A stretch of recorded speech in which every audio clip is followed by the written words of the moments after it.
Olá, tudo bem? Seja bem-vindo a mais um resumo da lição da Escola Sabatina, um momento que temos para aqui refletir um pouco naquilo que estudamos durante toda a semana. O tema desta semana é a esperança do Antigo Testamento. Nesta semana vamos ver o contraste dos personagens bíblicos do Antigo Testamento e daquilo que eles acreditavam em ser a ressurreição. Você é nosso convidado, vamos juntos?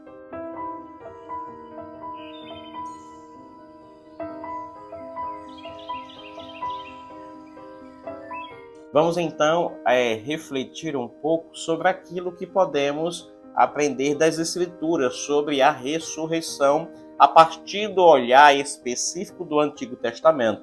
Quando vamos para o Antigo Testamento, podemos ver alguns personagens que eles acreditavam de forma diferente da concepção grega do que era a imortalidade natural da alma.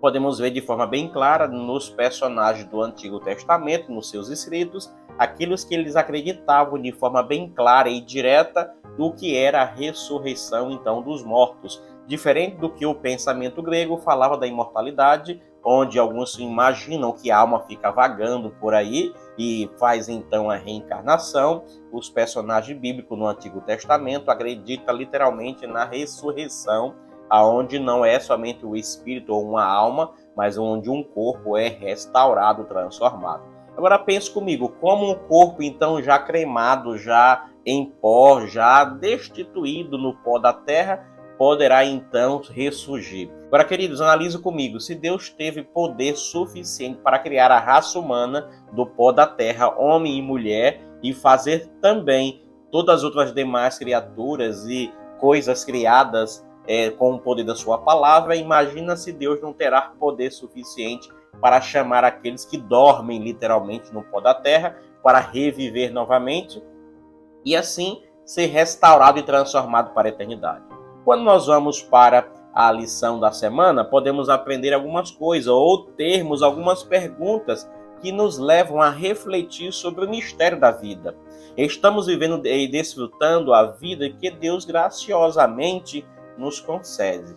Você hoje está respirando, pois você teve o dom, ou seja, teve a oportunidade de despertar e ser hoje uma alma, um ser vivente.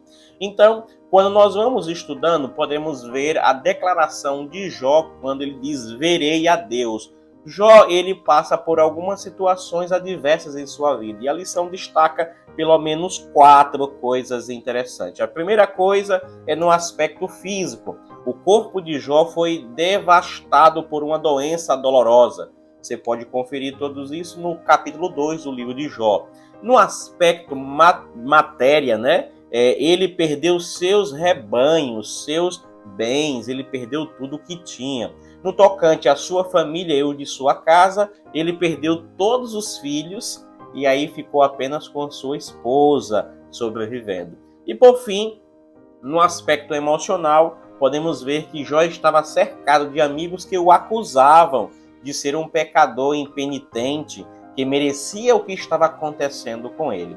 Quando nós estudamos o livro de Jó, podemos ver que Jó adentra uma situação adversa, aonde não era por causa dele. Nós já estudamos isso em umas lições anteriores, nos vídeos anteriores também trabalhamos este assunto, sobre a situação de Jó, o sofrimento de Jó no trimestre passado. Nós podemos refletir também nas situações de dificuldades que ele pôde viver.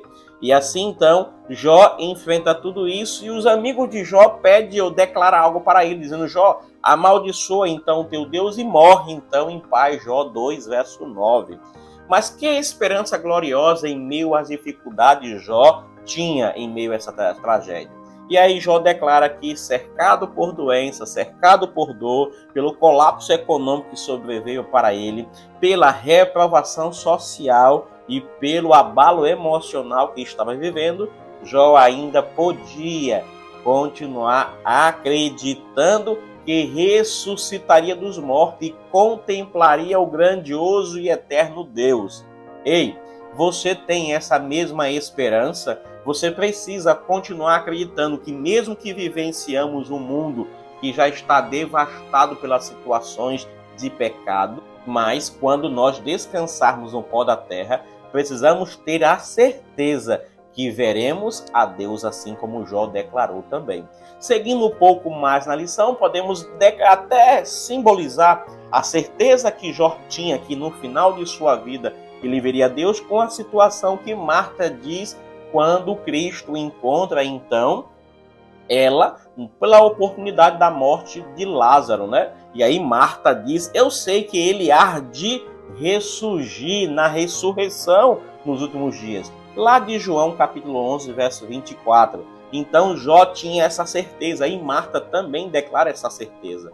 No entanto, na situação de Marta ali no livro de João, Cristo estava falando exatamente daquilo que ele iria realizar em poucos minutos ali naquela sequência, enquanto Jó estava então refletindo e declarando que mesmo que ele morresse em meio àquela enfermidade, e mesmo que ele continuasse naquele sofrimento, mas no final de sua vida ele veria a face do Deus Todo-Poderoso. Dor do poder da sepultura, ou do poder da sepultura, do poder da sepultura é o tema da lição da segunda, que nos traz a reflexão sobre o Salmo 49. Você já chegou a ler o Salmo 49? Convido você a ler nesses próximos dias e entender a real situação e as palavras tão profundas que este salmo, através do salmista, nos traz. No verso 1 diz assim, ouçam isto vocês, todos os povos, escutem, todos os que vivem neste mundo. Ou seja, o Salmo 49 é um chamamento, um chamado para que possamos refletir na grande diferença, no contraste entre o tolo e aqueles que confiam no Senhor. O tolo confia naquilo que ele tem, nas suas riquezas, eles dão nome em suas propriedades, dão até o seu próprio nome, e eles confiam simplesmente naquilo que eles possuem. Eles chegam a dar o seu próprio nome às suas terras e confiam nos seus bens e se gloriam quando têm muitas reservas, ou seja, têm uma grande quantidade de dinheiro, têm uma grande quantidade de terra, têm uma grande quantidade de bens, e então eles se acham que podem todas as coisas, pois ele possui um poder aquisitivo ou bens superior a muitos outros. Eles agem como se suas casas e sua própria glória durassem para sempre. É isto que o salmista traz no Salmo 46 para a nossa reflexão. Conforme declarou Jó antes, ele diz assim, no sair do ventre da minha mãe, nu poderei voltar. Entende?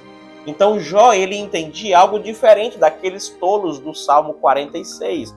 Jó entendia que as riquezas eram para aquele momento, mas as riquezas não eram quem ele era ou quem ele é.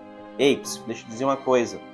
Quando confiamos em bens, quando confiamos em recursos financeiros deste mundo, e às vezes confiamos tanto que nem conseguimos distinguir muitas coisas, nós estamos perdendo a oportunidade que o nosso grande e eterno Deus nos concede de confiarmos apenas nele. A Bíblia diz que alguns confiam em carros, outros em cavalos, mas eu e você devemos. A Bíblia diz que alguns confiam em carro, outros em cavalos, mas eu e você devemos confiar unicamente no grande e eterno Deus, Criador dos céus e da terra, pois assim poderemos declarar de forma muito direta e muito firme que naquele dia, na manhã da ressurreição dos justos, eu e você, se não estivermos vivos por ocasião da volta de Jesus, possamos ver o Senhor. Não ver para receber um diagnóstico ou pagamento por nossas má atitudes, mas vê-lo para ouvir dele, vinde, benditos de meu Pai.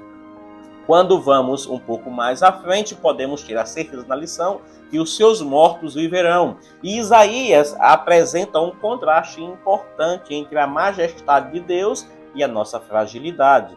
Embora sejamos como a erva que seca e como a flor que cai, a palavra de Deus permanece para sempre. Isaías 40, você pode refletir. Ei, deixa eu te dizer uma coisa. Aqui é apenas um meio para você refletir, para despertar a sua curiosidade em estudar a lição. A lição desta semana traz histórias magníficas e você é nosso convidado para se aprofundar ainda mais no estudo da palavra de Deus. E eu quero dizer para você que Deus abençoe você e que você tenha certeza, nunca se esqueça, que se descansarmos neste mundo, precisamos descansar na certeza da manhã da ressurreição em Cristo Jesus. E eu convido você a ter esta certeza, baseado então na palavra de Deus e buscar todos os dias a presença do Senhor. Que Deus te abençoe e te guarde, que Ele faça resplandecer o seu rosto e que cada dia, cada manhã, possamos sermos reavivados pela palavra de Deus. Que Deus esteja contigo e até a próxima semana para mais um resumo da lição.